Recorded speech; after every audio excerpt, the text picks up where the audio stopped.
देख रहे news 18 India और मैं हूं आपके साथ अनुपमा झा।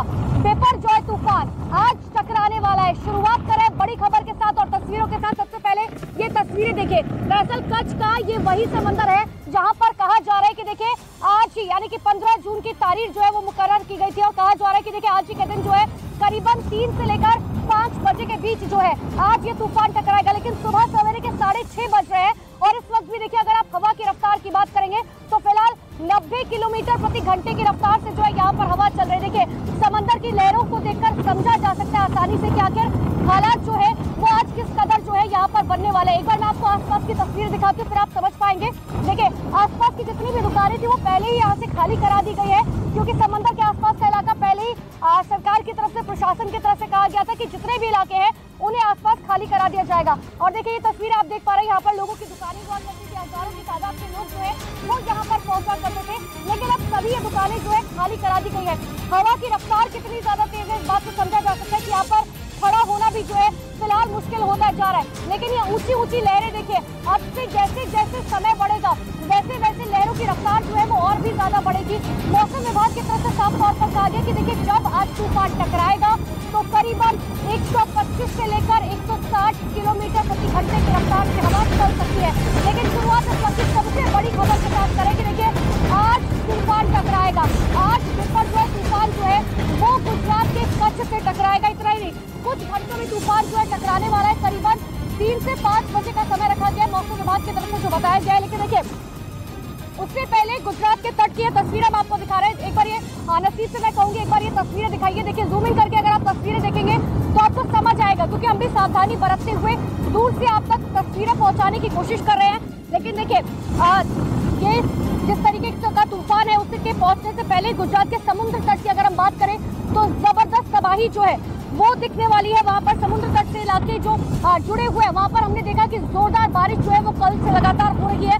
हालांकि कच्छ की बात करें तो कच्छ में लगातार देर रात से जो है बहुत ज्यादा बारिश हो रही है। लेकिन हवा की बात करें तो हवा की रफ्तार भी फिलहाल जो है वो बहुत ज्यादा तेज। द्वारका राजकोट समेत कई इलाकों में इस तूफान की वजह से पहले से ही हाई अलर्ट जो है वो घोषित किया जा चुका है। इतना ही नहीं वहाँ समंदर में कई फीट ऊंची लहरें जो है वो उठती हुई नजर आ रही है। मौसम विभाग के मुताबिक देखिए तूफान की वजह से जो है वो कई इलाकों में भारी बारिश हो सकती है। इतना ही नहीं 8 जिलों से करीबन 74,000 लोगों को रेस्क्यू करके जो है वो उन्हें इवैक्यूएट करके सेफ्टी वाली जगह पर पहुंचाया गया। लेकिन देखिए आप ये तस्वीर अगर देखेंगे तो आपको समझ आएगा कि आखिर हालात जो है वो किस तरीके के बने हुए हैं। जो ये समंदर की ऊंची ऊंची उठती हुई लहरें जो है वो ये बताने के लिए काफी है कि आखिर आज करीबन 3 से 5 बजे के लिए जब मौसम विभाग की तरफ से बताए तो आखिर हालात किस तरीके के बनेंगे। लेकिन अब आपको बताते हैं प्रशासन की तैयारियां किस तरीके की। देखिए प्रशासन ने तैयारियां जो है वो पूरी तरीके से कर ली है। प्रशासन की तरफ से कहा गया है कि चाहे खाने पीने की बात की जाए लोगों को रेस्क्यू की बात की जाए। मैं एक बार आपको यहाँ की तस्वीरें दिखाऊंगी। देखिए यहाँ पे पूरी हमेशा दुकानें हुआ करती थी क्योंकि देखिए कच्छ वो इलाका है चाहे कांडवा की बात करें या फिर अभी मांडवी की बात करें। देखिए दोनों ही इलाके ऐसे जहाँ पर हजारों की तादाद से जो है रोज यहाँ पर टूरिस्ट पहुंचते हैं। पोर्ट इलाका भी ये है और अब ऐसे में जो है यहाँ पे हजारों की तादाद में लोग पहुंचते हैं। करीबन अगर आप दूर तक देखेंगे तो आपको दुकानें जो है वो नजर आएंगी। कच्ची दुकानें यहाँ हुआ करती थी लेकिन अब यहाँ पर कुछ भी नहीं है क्योंकि यहाँ पर जितने भी लोग थे उन सभी को यहाँ से हटा दिया गया, इवैक्यूएट कर दिया गया। लेकिन देखिए हवा जो है वो बहुत ज्यादा फिलहाल अभी तेज चल रही है। करीबन सुबह 6:30 बजे का वक्त है और जैसे जैसे समय करीबन 3 से 5 बजे का वक्त आएगा अब आप समझिए 125 से 160 किलोमीटर प्रति घंटे की रफ्तार से जब हवा चलेगी तो यकीन मानिए यहाँ खड़ा होना भी जो है फिलहाल मुश्किल हो जाएगा। लेकिन प्रशासन की तरफ से एहतियात जो है वो साफ तौर पर बढ़ते जा रहे हैं। करीबन देखिए 74,000 लोगों को 8 जिलों के 74,000 लोगों को जो है वो सुरक्षित जगहों पर पहुंचाया गया है। प्रशासन ने साफ तौर पर कहा देखिए अगर प्रधानमंत्री नरेंद्र मोदी की बात करें आपको याद होगा कि सबसे पहले उनकी तरफ से समीक्षा बैठक की गई थी। इतना ही नहीं गृह मंत्री अमित शाह, स्वास्थ्य मंत्री मनसुख मांडविया जो है वो खुद यहाँ पर मौजूद है। स्वास्थ्य मंत्री की तरफ से साफ तौर पर कहा गया कि चाहे एम्बुलेंस की बात की जाए, लोगों की ऑक्सीजन की बात की जाए, हॉस्पिटल व्यवस्थाओं की बात की जाए, हर चीज की तैयारी जो है हमने पूरी तरीके से कर ली। लेकिन एक बार फिर से मैं आपको ये तस्वीर दिखा दूं। देखिए जैसे जैसे समय जो है आगे बढ़ रहा है किस तरीके से लहरें जो है अब वो किनारे की तरफ आना शुरू हो गई है। हालांकि जब देर रात की अगर हम बात करें तो काफी देर तक जो है वो बारिश होती रही। हालांकि एक बार फिर से यहाँ पर मौसम बदलता हुआ नजर आ रहा है। लेकिन अब की बात करें तो देखिए किस तरीके से समंदर की लहरें जो है वो किनारे तक पहुंचनी जो है करीबन शुरू हो चुकी है। और जैसे पड़ेगा। हालांकि हमें भी यहाँ से हटना पड़ेगा क्योंकि प्रशासन की तरफ से साफ तौर पर कहा गया है कि देखिए अभी फिलहाल ये इलाका सेफ है, लेकिन जैसे जैसे पानी बढ़ेगा वैसे ही आपको यहाँ से हटना पड़ेगा क्योंकि पानी जो है वो यहाँ तक पहुँचने की उम्मीद है। आप ये समझिए कि अगर 150 किलोमीटर प्रति घंटे की रफ्तार से हवा चलेगी और जिस तरीके से समंदर का इलाका है, तो ऐसे में पानी अगर तटीय इलाकों तक पहुँचता है तो तबाही जो है वो किस तरीके की हो सकती है, नुकसान जो है वो किस तरीके का हो सकता है। क्योंकि आसपास की अगर हम बात करें तो देखिए आसपास कई लोगों के घर भी मौजूद है। बिपरजॉय तूफान के आने से पहले ही गुजरात के कई जिलों में तबाही का मंजर दिखने लगा।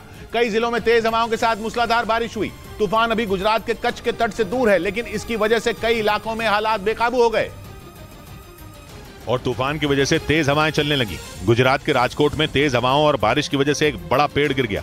जिस वक्त पेड़ गिरा उसके नीचे एक ऑटो रिक्शा खड़ा था जो उसकी चपेट में आ गया और उसके ऊपर का हिस्सा पूरी तरह से दब गया, जिसे देखने के लिए वहां भीड़ लग गई। वहीं दूसरी तरफ गुजरात के अरवली में भी तूफान का खतरनाक असर देखने को मिला। वहां कई घंटों तक मूसलाधार बारिश हुई, जिसकी वजह से सड़कों पर कई फीट तक पानी भर गया। हालात ये हो गए कि बारिश और जलभराव की वजह से लोग अपने घरों में कैद होने को मजबूर हो गए। तो द्वारका की बात करें, पोरबंदर की बात करें या कच्छ इलाके की बात करें, ये वो इलाके हैं जो रेड जोन में रखे गए हैं, जहां पर जोरदार बारिश तेज हवाएं जो है वो पूरी चलने की उम्मीद है। और देखिए यकीन मानिए यहाँ पर अभी भी फिलहाल जो 80 से 90 किलोमीटर प्रति घंटे की रफ्तार से हवा चल रही है। एक बार फिर से मैं आपको तस्वीरें दिखाती हूँ। देखिए जब हम यहाँ पहुंचे थे तो ये बात सच है, समंदर काफी पीछे था, लेकिन अब जैसे जैसे समय बढ़ रहा है समंदर किनारे की तरफ बढ़ता हुआ जो है वो नजर आ रहा है। जो मौसम विभाग की तरफ से पहले ही कहा गया था कि देखिए सवेरे के समय जो है ऊंची ऊंची उठती हुई लहरें जो है वो कहीं ना कहीं किनारे तक पहुंचेंगी। और क्योंकि कच्छ से ही जो है तूफान टकराने की उम्मीद जताई जा रही है, क्योंकि आई सेंटर जिसे कहा जाता है, आपको 1998 का वो तूफान याद होगा जिसमें हजारों से भी ज्यादा लोगों की मौत हुई थी। हालांकि उस वक्त जो है प्रशासन की तैयारियों को लेकर जो है सवाल उठे थे, लेकिन इस बार की अगर हम बात करें तो प्रशासन ने जो है खासकर तैयारियां जो है की है। देखिए लगातार बैठकें जो है वो दिल्ली से लेकर हमने देखा गुजरात तक किस तरीके से की गई, चाहे यहाँ के मुख्यमंत्री लोग दिल्ली में बैठे हो, प्रधानमंत्री नरेंद्र मोदी हो, गृह मंत्री अमित शाह ने अपने कई कार्यक्रम जो है वो रद्द कर दिए हैं। लेकिन इन सब के बीच में आप ये तस्वीरें देखिए, ये तस्वीरें ये बताने के लिए काफी है कि आज का समय जो है, आज का दिन जो है वो गुजरात के लिए कितना महत्वपूर्ण है और कितना खतरनाक साबित हो सकता है। क्योंकि हर किसी को भी देखिए, आप समझिए चाहे मौसम विभाग हो चाहे प्रशासनिक अधिकारी हो, किसी को भी इस बात का अंदाजा नहीं है कि आखिर ये तूफान जो है वो कितना खतरनाक साबित होगा, क्योंकि ये नेशनल कैलेमिटी है। ऐसे में आप समझने की कोशिश कीजिए कि जब कोई भी इस तरीके की प्राकृतिक आपदा आती है तो किसी को नहीं पता कि आखिर वो अपने पीछे जो है वो किस तरीके से कितनी तबाही जो है वो छोड़कर जाएगी। हालांकि तबाही को लेकर प्रशासन की तरफ से इंतजाम जो है खास किए गए, लेकिन एक बार देखिए फिर से मौसम में बदलाव होता हुआ नजर आ रहा है। बिल्कुल अब अनुपमा हम देख पा रहे हैं कि किस तरीके से तूफानी हवाएं वहां पर चलना शुरू हो गई हैं, लेकिन बिपरजॉय तूफान गुजरात से टकराने वाला